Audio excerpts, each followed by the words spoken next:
So now, students, let us discuss a third category and a very different category, the way we can conduct business over the internet. That is C2B, consumer to business. अब ये एक बहुत recent phenomena है और ये बड़ा unique किस्म का phenomena है. Reason, let me give you the perspective.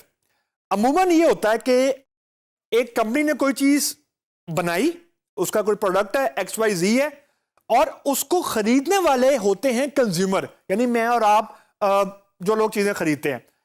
अच्छा, अब जो ये वाला फिनोमेना है ये उसके रिवर्स है. एक्चुअली ये फिनोमेना ये कह रहा है कि मैं एज अ इंडिविजुअल, मेरे पास कोई ऐसी चीज मौजूद है, कोई ऐसी सर्विस मौजूद है, कोई ऐसी चीज मौजूद है which I can offer to the company, which I can offer back to the business. This is totally opposite to B2C. यानी जो B2C में हमने बातें की हैं, अगर मैं इसको रिवर्स कर दूं ना तो एक्चुअली C2B हो जाएगा, यानी वो कंज्यूमर टू बिजनेस हो जाएगा. अब आपके दिमाग में ये बात आ रही होगी कि क्या ये एक्चुअली हो रहा है, या अगर हो रहा है तो एक्चुअली ये कैसे हो रहा है. So let me throw some light on this concept. देखें, इंटरनेट बहुत पुराना नहीं है. इंटरनेट समझे 15-20 साल पुराना है. 90s में आया था जब वो डायल अप इंटरनेट आता था एंड सो ऑन. उससे पहले अखबारें मौजूद थी. जो मीडिया, जो टीवी चैनल्स हैं वो हमारे मुल्क में तो यानी पाकिस्तान जैसी कंट्रीज में बहुत बाद में आए हैं, लेकिन बाहर की कंट्रीज में बहुत पहले मौजूद थे. जो मीडिया होता है ना, चाहे वो इलेक्ट्रॉनिक मीडिया है या प्रिंट मीडिया है, दैट इज यूनिडायरेक्शनल. इसको जरा समझने की आप कोशिश करें कि यूनिडायरेक्शन में क्या बोल रहा हूं. फॉर एग्जाम्पल, मैं टीवी देख रहा हूं, या मैं अखबार देख रहा हूं, या अखबार पढ़ रहा हूं, इवन मैगजीन पढ़ रहा हूं. It is one way. मैं टीवी चैनल को या अखबार को अखबार के बारे में कुछ नहीं बता सकता. यानी टीवी चैनल को जो उनके प्रोग्राम हैं उनका फीडबैक नहीं दे सकता, उनके प्रोग्राम की क्वालिटी के बारे में, उनके प्रोग्राम के कंटेंट के बारे में. या फॉर एग्जांपल अखबार है, अखबार में जो न्यूज आ रही है उसकी क्वालिटी क्या है, मैं I can not talk back to the media. मैं मीडिया से वापस बातचीत नहीं कर सकता. ये एक बहुत बड़ा ड्रॉबैक है कि जितनी भी हमारे पास कम्युनिकेशन के मीडियाज हैं, लाइक इलेक्ट्रॉनिक मीडिया है, प्रिंट मीडिया है, वो यूनिडायरेक्शनल है. नाउ ये चीज, ये मिथ आके तोड़ी है इंटरनेट ने. वो कैसे? जो इंटरनेट है ना, इंटरनेट ने एक चीज इंट्रोड्यूस कर दी, फीडबैक इनकॉर्पोरेशन. अब ये सुनने में बहुत it's a very very simple thing, लेकिन let me give you one stat. There is one company with the name of ई-कॉमी.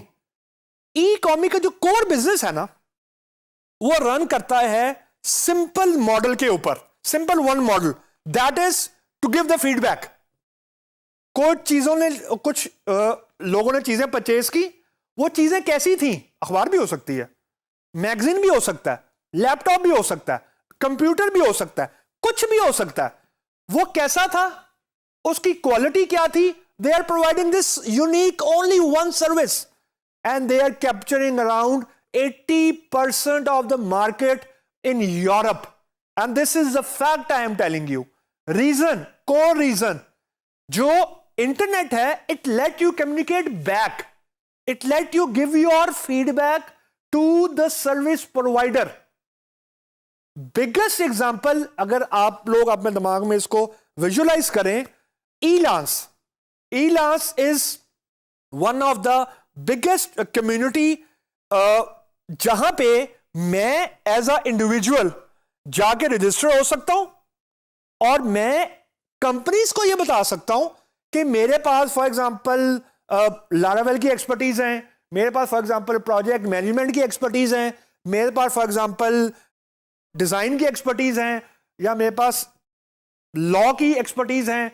ये मैं कंपनीज को ऑफर कर रहा हूं और कंपनी के पास अब ये ऑप्शन आ गई कि they can now select out of a lot of good resources in crux. This is freelancing actually. जो consumer to business है वो actually freelancing है.